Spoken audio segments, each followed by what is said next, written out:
Right now, our ongoing look at the future of the GOP continues now with Indiana Congressman Mike Pence, chairman of the GOP conference. He's the #3 Republican in the House. And Congressman, welcome back to Fox News Sunday. Thank you.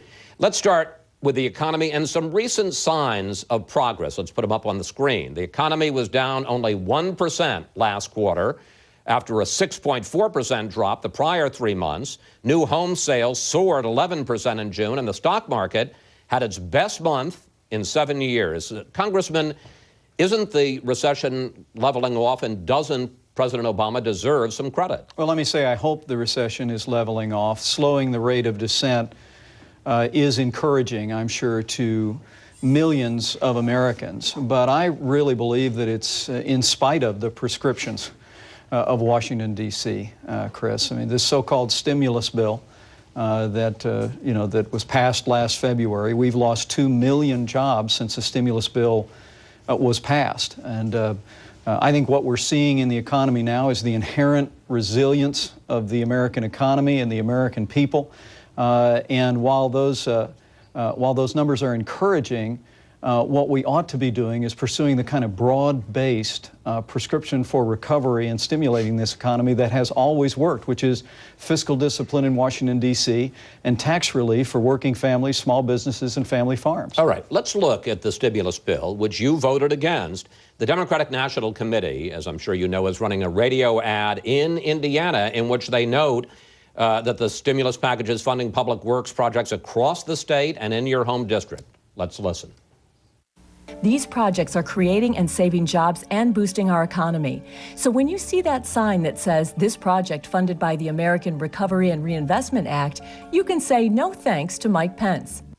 Congressman, no thanks to Mike Pence. Well, let me say Indiana's lost 20,000 jobs since the so-called stimulus bill was passed. But nobody, excuse me, nobody said that the stimulus bill was going to stop the recession. Well, now hold on a second. The Democrats in Congress and the administration said that we were going to have to borrow nearly $1 trillion from future generations and spend it on this long laundry list of liberal spending priorities that we called stimulus, and that unless we did that, unemployment would reach 8% nationally. It's 9.5% nationally today.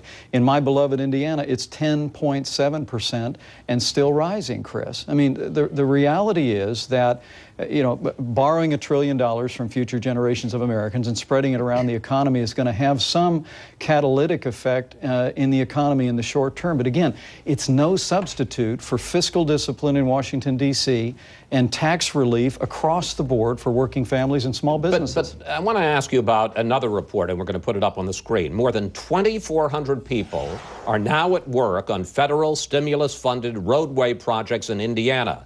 What's clear is that the stimulus projects have boosted an industry otherwise floundering in Indiana. And that is not from the DNC, that's from the Evansville, Indiana Courier and Press. Right, that's right. I saw that report as well. To be honest with you, though, I've talked to officials with the Indiana Department of Transportation, and no one's really sure where that number came from, Chris. But look, Republicans were always prepared earlier this year to support funding for roads and bridges and infrastructures. It's unfortunate that that was such an infinitesimally small portion of the stimulus bill that was passed by the Congress earlier this year. You check the Indianapolis Star this morning, you'll see a couple of stories about the stimulus. One is that 4 out of 10 major projects in the stimulus for Indiana have been allotted to companies outside the state of Indiana. And this weatherization funding, Governor Daniels has expressed some frustration in newspapers this morning that Indiana's gotten no funding they've been conditionally approved. I don't understand. For that. First you're saying the stimulus is bad, now you're saying you're just not getting your fair share of it. What I'm saying is that this piecemeal approach, government handouts through the government bureaucracy, is no substitute for broad-based tax relief and fiscal discipline in Washington, D.C. Chris, the quickest way to get money into this economy is not to take it in the first place. And Republicans fought for broad-based tax relief. We've fought for fiscal discipline all year long, opposing the stimulus, opposing runaway spending in the budget, opposing the national energy tax and cap and trade. and this government takeover of health care with its higher taxes, and we're going to continue to make that fight. Let me ask you about one last element in the stimulus package. You voted on Friday against the Cash for Clunkers program, right, which a lot of people are saying is a big success. 250,000 new cars bought in just 1 week alone. Even if you're right that a lot of the stimulus money wasn't stimulative and ended up just being Democratic social spending, isn't the Clunkers program successful? Well, look, I think the Cash for Clunker program is a good deal for car buyers, but it's a bad deal for taxpayers. And again, it's no substitute for sound economic policy that'll encourage across-the-board growth. I don't blame any Hoosier or any American for taking advantage of $4,500 in free federal money to go and buy a new car. But is that really what it's going to take to get this economy moving again? I think, quite frankly, most Americans know that the way to get this economy back on its feet is for us to put our fiscal house in order here in Washington, D.C., and to give working families and small businesses more of their money to spend. Where do you think your party is right now in the battle for public opinion versus President Obama and the Democrats? Well, I think Republicans are starting to earn back the confidence of the American people that we squandered really in the last 10 years. I mean, look, let's be honest. We didn't just lose our majorities in 2006, we lost our way. I mean, the American people saw a Republican Party that walked away from its commitment to fiscal discipline, limited government, and reform, and the American people walked away from us. We saw in the last Republican administration, increased at the Federal Department of Education, the Medicare prescription drug entitlement, and an administration that ended up taking $700 billion in bad decisions on Wall Street and transferring those to Main Street. That on top of a doubling of the national debt. But since the last election, Republicans on Capitol Hill are returning to their commitment to fiscal discipline, limited government and reform, and the defense of traditional values. And I believe we're beginning to get a second look from the American people, and they're beginning to see that Republicans are returning to the principles that minted our majority in 1980 and again in 1994. But Congressman, while new polls shows that support for the president, especially for his health care reform plan, are slipping, they also seem to indicate that the voters are not at this point ready to give a second look to Republicans. I want you to take a look at the latest poll. When asked their opinion of congressional Republicans not favorable, won by more than 2 to 1. When asked about Democrats, the margin, as you can see, was 5 points plus favorable. That's not exactly a vote of confidence for the GOP. No, it's not. But let me say, I don't think the debate in this country is about President Obama or about Democrats or Republicans. I think it's about who we are as a nation. I think it's about what we believe is the proper role of government in our lives and the proper responsibility of individuals. This whole business, I opposed those bailouts when they started last fall, and I've been opposing them all the way through last Friday's vote. The American people know we can't borrow and spend and bail our way back to a growing economy. And they also know that the freedom to succeed includes the freedom to fail. But here we have this clash of ideas that's taking place. Republicans, for a while, were on the wrong side of that argument.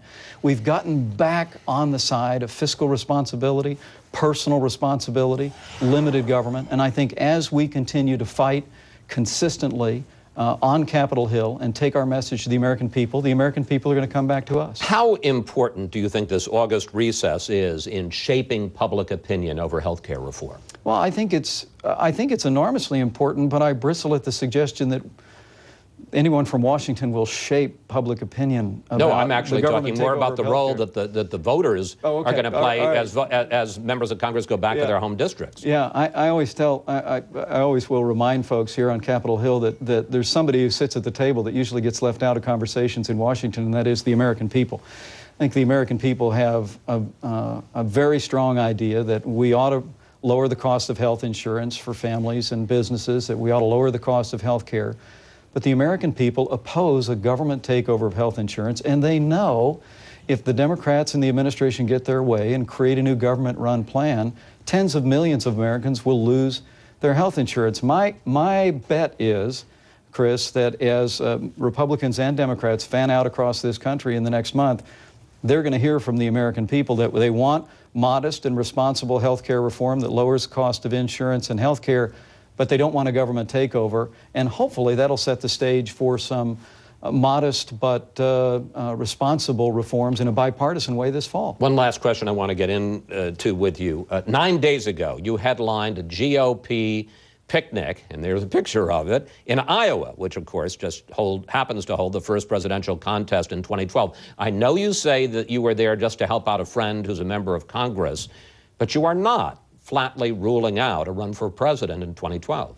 I have no plans to run for president, Chris. I'll tell you what, my focus right now is on serving the people of Indiana and Washington and doing everything in my power, whether it was in Iowa or I was in North Carolina, I've been in Florida, California, Ohio, and Kentucky. I'm going to do everything in my power to elect as many conservatives to Congress in the year 2010 but you're not flatly ruling it out as possible. Look, the focus right now for the American people is on the role of government in our lives. I'll leave you with one thought. There was a guy in Newcastle, Indiana, who came up to me after the second bailout vote.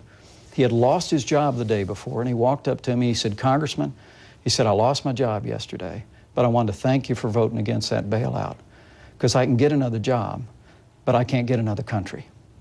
I really believe millions of Americans are not interested in the politics of 2012. They're not interested in who's up and who's down in the polls. They want to see us in Washington, D.C. defend the fundamental freedoms, free market economics, of the values that make this nation great. And that's where our focus is going to be. Congressman Pence, we're going to have to leave it there. I want to thank you so much for coming in today, and please come back, sir. Thank you, Chris.